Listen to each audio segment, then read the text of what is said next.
1932 est une année de problèmes techniques dans l'automate littéraire. 2 pannes vont se succéder coup sur coup. C'est d'abord Gallimard qui rate le manuscrit du Voyage au bout de la nuit de Céline, et c'est ensuite le prix Goncourt qui rate Céline, lui préférant Guy Mazeline et un roman balsacien, Les Loups. Étrange addition.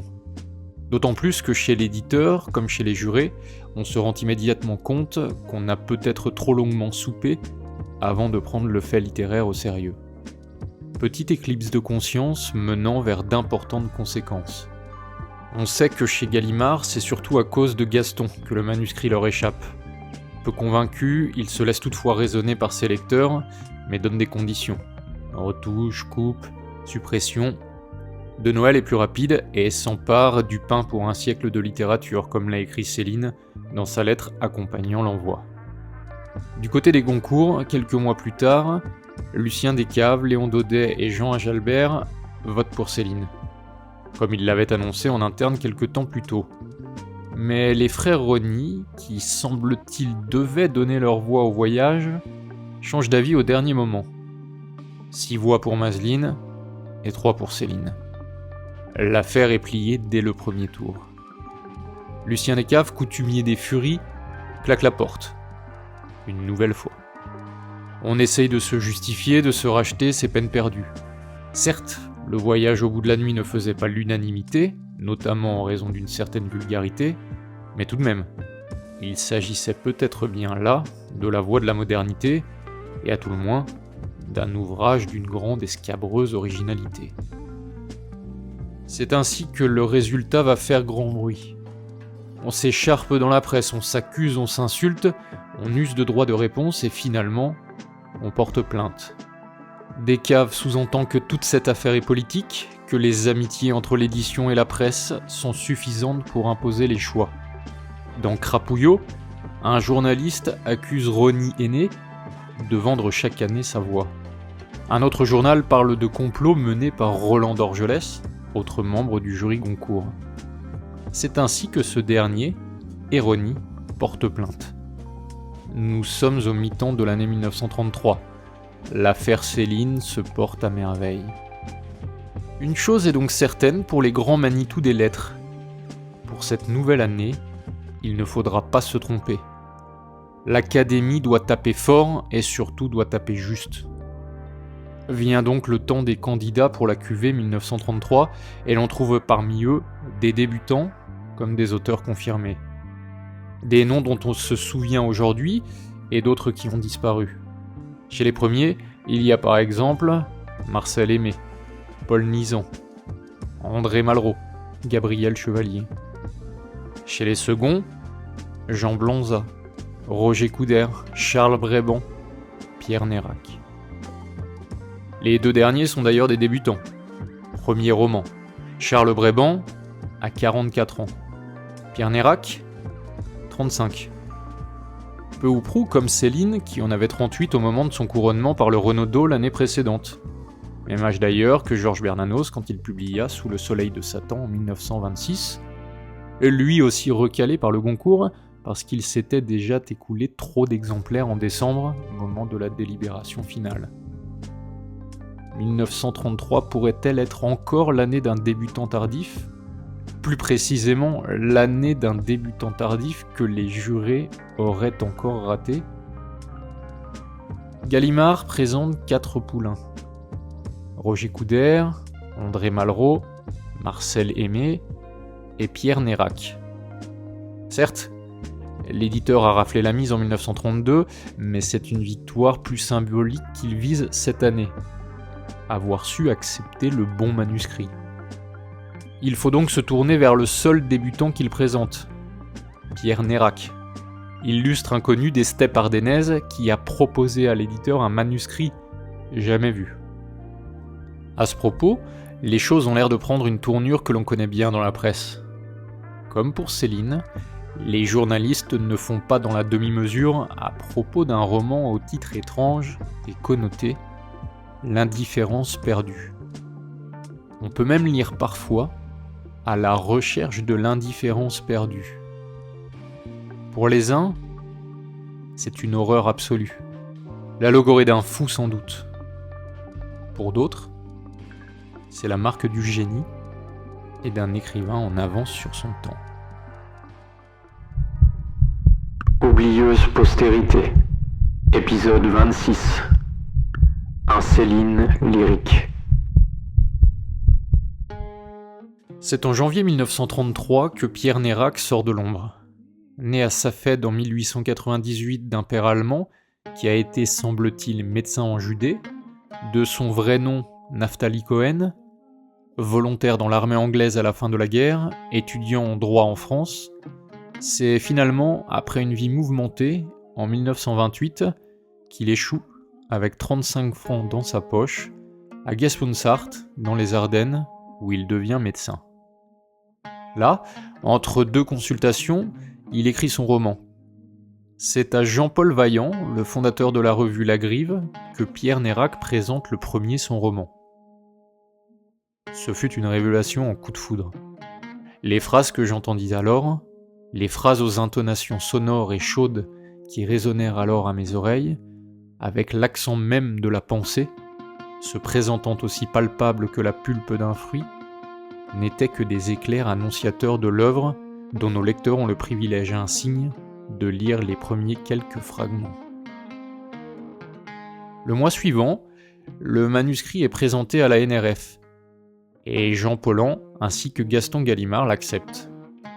À cette époque, le manuscrit se nomme encore « À la recherche de l'indifférence perdue ». À cet égard, Jean-Paul Vaillant, dans son article d'avril 1933 dans La Grive, écrit « C'est une décharge cérébrale, aussi puissante et mystérieuse qu'une décharge d'électricité. C'est de la psychologie pure, au sens où l'on a parlé de poésie pure. Proust est dépassé. » Vaillant continue quelques paragraphes plus loin.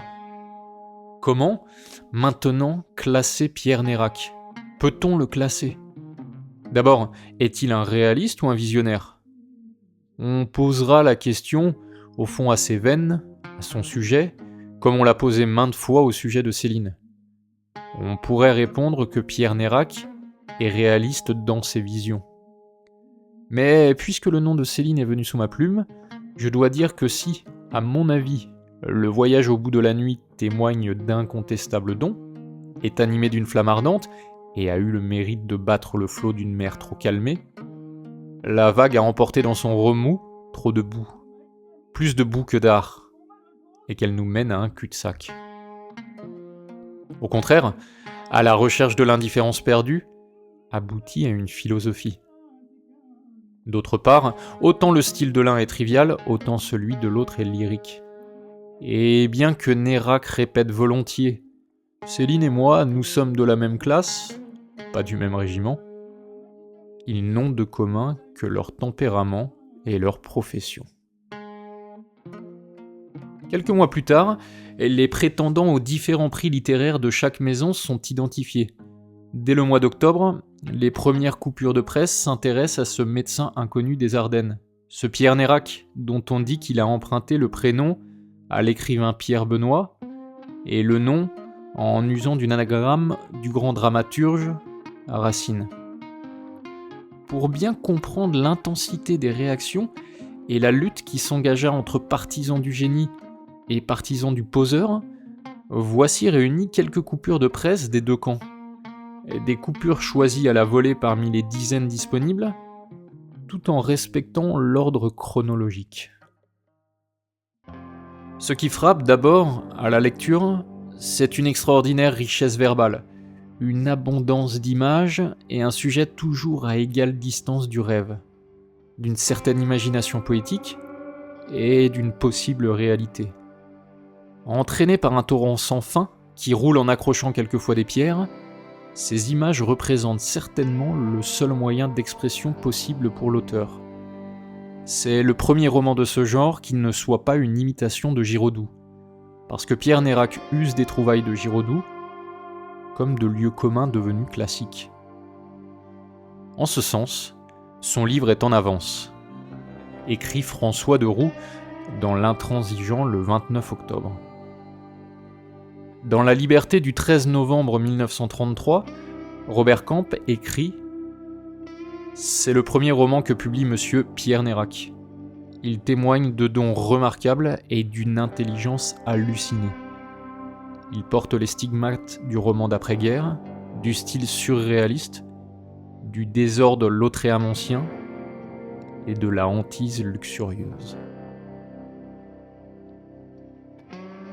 On a beaucoup parlé de l'indifférence perdue de monsieur Pierre Nérac. J'avoue pour ma part avoir éprouvé beaucoup de difficultés à le lire. C'est copieux mais touffu, grossier souvent mais obscur, d'un lyrisme abondant mais chaotique, étrange et insupportable, plein d'images puissantes mais parfois absurdes. Quand il se sera affranchi de ses enfantillages, quand il écrira des phrases qui ne dépasseront une vingtaine de lignes et dont on comprendra tous les termes sans doute, alors prendra-t-on un vif intérêt à le lire, écrit Louis-Jean Finot dans la Revue mondiale le 15 novembre 1933.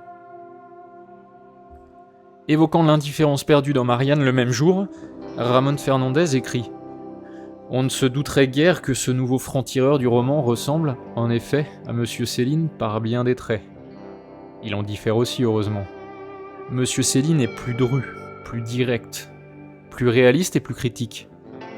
Monsieur Nérac est plus inattendu, plus fantaisiste et plus halluciné. Monologuiste comme Monsieur Céline, son monologue est plus pensé que parlé, plus rêvé que pensé. Au vrai, ce roman est un long rêve où alterne le cauchemar et une certaine euphorie à moitié érotique, à moitié musculaire. Dans l'ensemble, ce récit fait penser assez exactement à l'élocution et à la conception du fou shakespearien. On y rencontre des images saisissantes. Le ton est prenant, les visions frappent, et comme manifestation d'une sorte de boulimie de soi-même, le narrateur ne saurait être surpassé. Le lendemain, pour Comédia, Pierre Lagarde écrit « Un ami qui est poète m'avait dit « Il faut lire le premier livre de Nérac. Voilà un type de génie et une œuvre prodigieuse. » J'ai lu le premier livre de Nérac. Je n'ai trouvé qu'un type prétentieux et une œuvre assommante.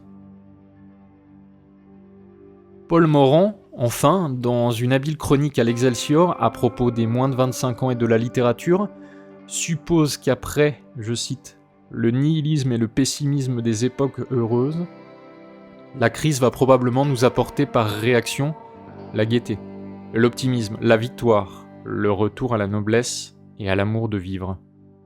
On va s'expliquer avec la fatalité.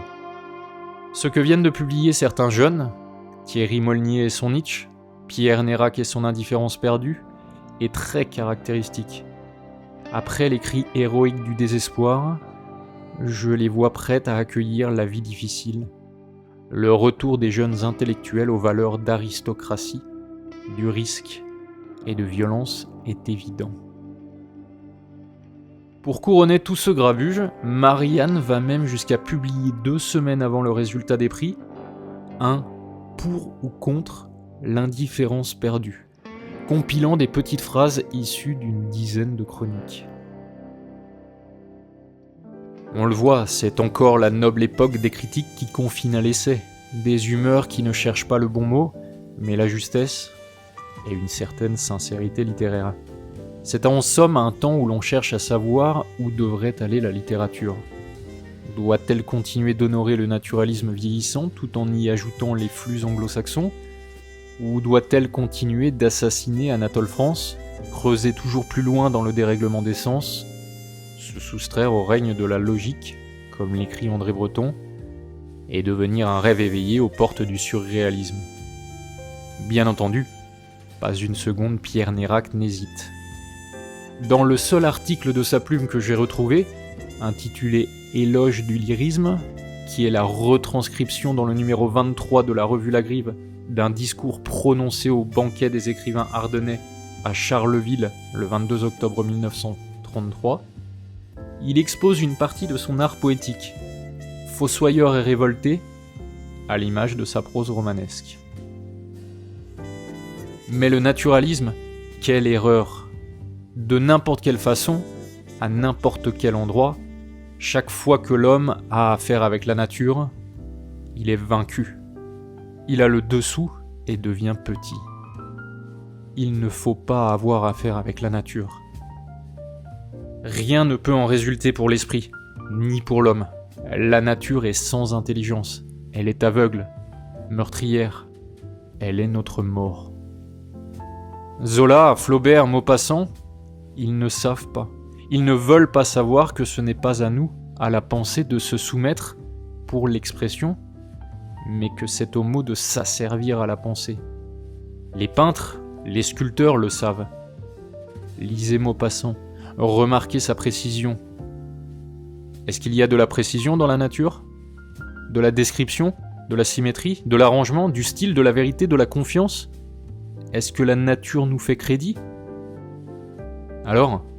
Alors pourquoi vouloir faire entrer sa pensée dans le naturalisme, ce cercueil de la pensée ?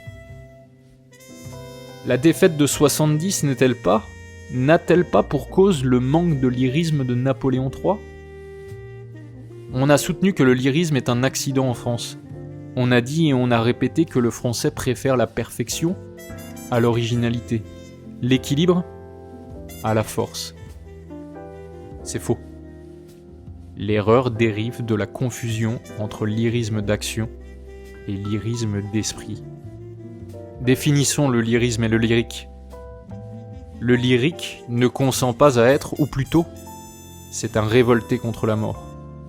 Alors, inconsciemment, il s'éloigne du ciel, de la nature, de la matière, de toutes ces manifestations évidentes, de sa mort. Il est seul, devant la joie, devant la douleur, devant la maladie, devant la mort, il est toujours seul. Évoluant dans cette solitude, dans ce néant, il résonne dans l'absolu.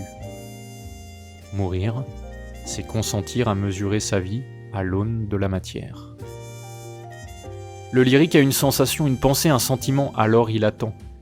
Et les mots, tous les mots de la création arrivent affolés, essoufflés, voulant vivre, créer, exprimer. Et ils se pressent et ils affluent. Et lui, tel un gaucho qui lance le garrot, il cravache les mots et les pousse devant lui, tel ces grands troupeaux des pampas furieux et en vie. Il dit tout ce que cache l'homme pour vivre avec l'homme.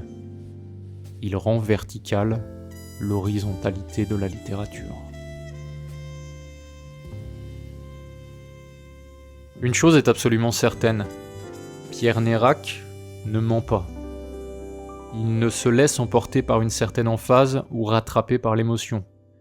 Ce programme de destruction de la logique au profit de l'infini ramené de partout est bel et bien ce qu'il a mis en place dans L'indifférence perdue et qu'il continuera d'explorer dans La mort de Frida, un an plus tard en 1934. Lecteur qui cherche de la logique, qui cherche une unité autre que celle de la rupture définitive avec la logique, mieux vaut oublier cet homme. Ce Pierre Nérac, qui, en échouant dans les Ardennes, n'a pu longtemps résister aux déflagrations ivres de la poésie de Rimbaud. Nérac est-il Rimbaud romancier ? J'ai parfois la faiblesse de le penser. Cette présentation faite, il nous reste à plonger dans l'indifférence. Quelle est l'histoire de ce roman ? À proprement parler, il n'y en a pas ou très peu. Hans, un déserteur, se réfugie en Judée parmi les premières colonies juives. Ayant abandonné sa femme Marcel et sa fille Nadine, il rencontre dans le désert Ralph, un homme furieux qui essaye de calculer combien de jours lumineux il lui reste avant de perdre totalement la vue, et rencontre Frida, une femme qui suscite le désir, mais qui est à craindre. Ils forment tous trois une sorte de ménage auquel parfois s'associe un soldat allemand. Tout au long du roman, une violence intérieure autant que géographique hante les pages. Hans et Ralph ne se supportent pas et se rejettent. Des Arabes, parfois, attaquent les Juifs. Les hommes se battent pour Frida. Frida les envoûte, puis les dégoûte et leur échappe. À la fin du roman, Marcel et Nadine retrouvent Hans, mais confrontés à l'indifférence de ce dernier, sa femme se suicide. Et cette révélation ne gâche en rien le roman.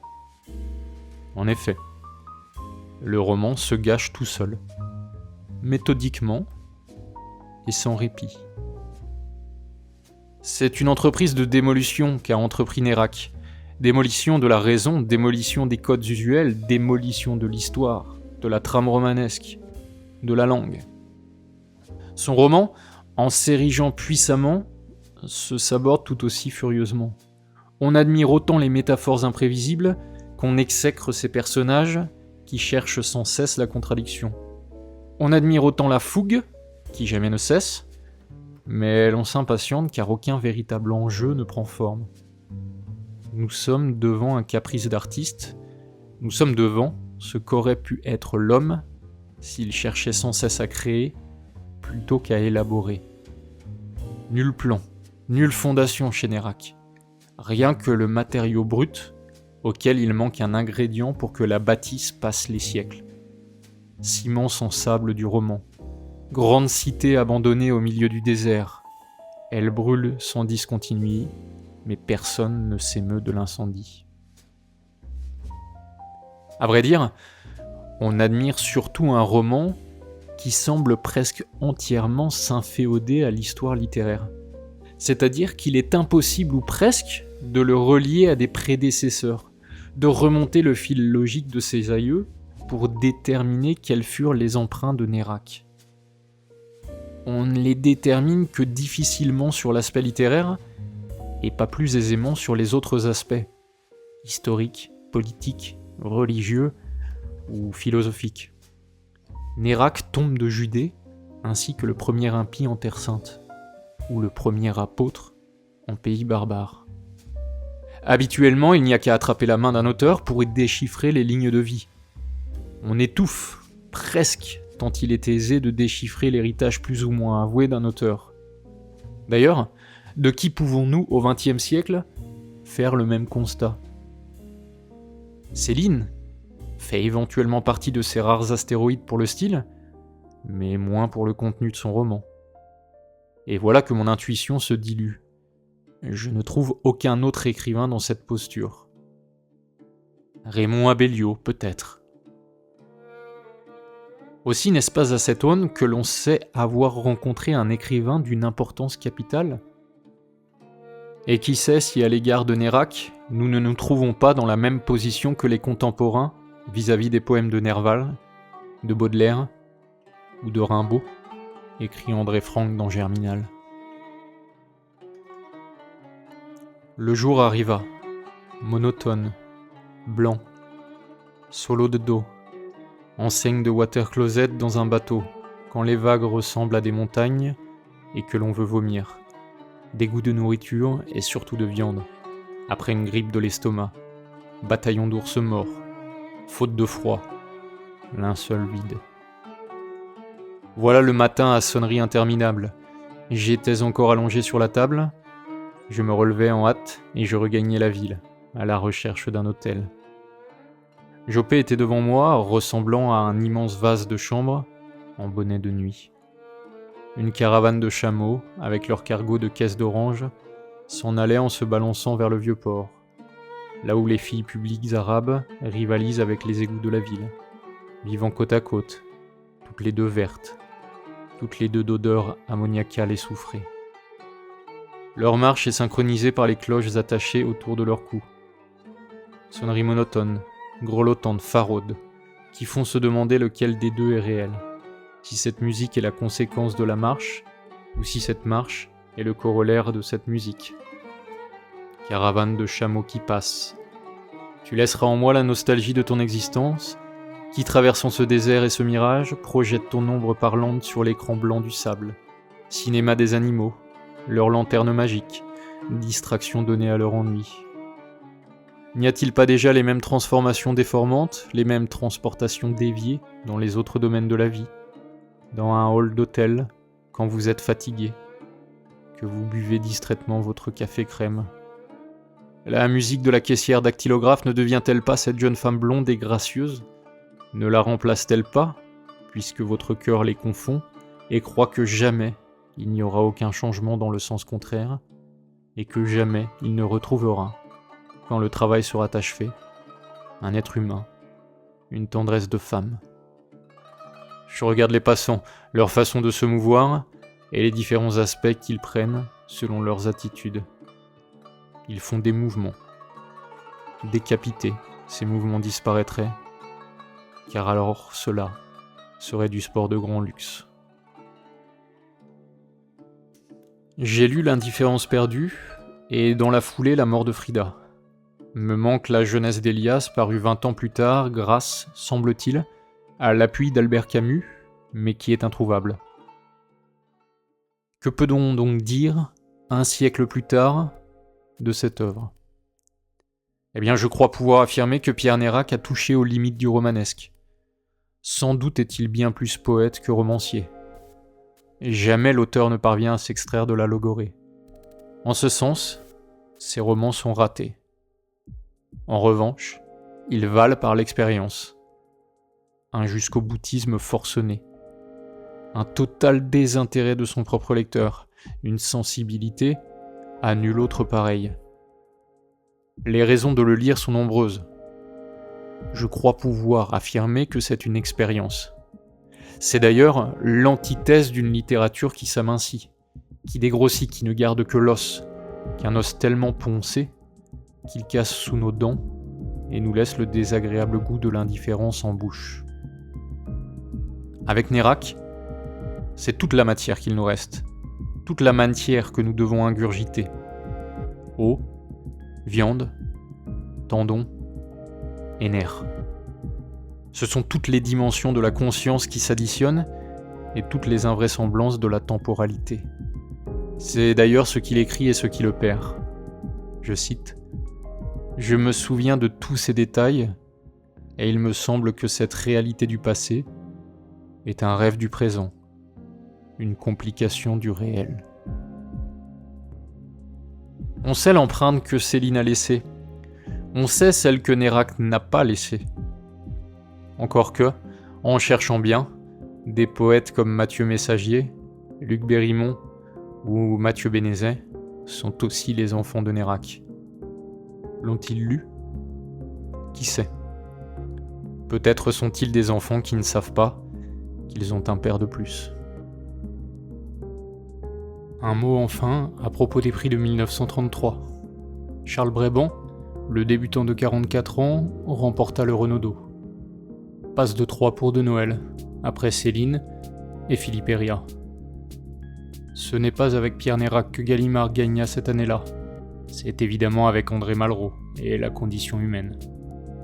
Un roman plutôt bon dans ma mémoire. Un roman qui m'avait paru cinématographique. Quoi qu'il arrive, un roman parfait pour gagner le Goncourt après l'erreur de 1932. Du bon travail pour Gallimard. Du bon travail pour les jurés. L'ordre est rétabli. Consensus. Tout va pour le mieux. Quant à moi, une chose est sûre. Je me souviendrai bien plus de l'indifférence perdue que de la condition humaine. Par-delà le beau dialogue entre ces deux titres.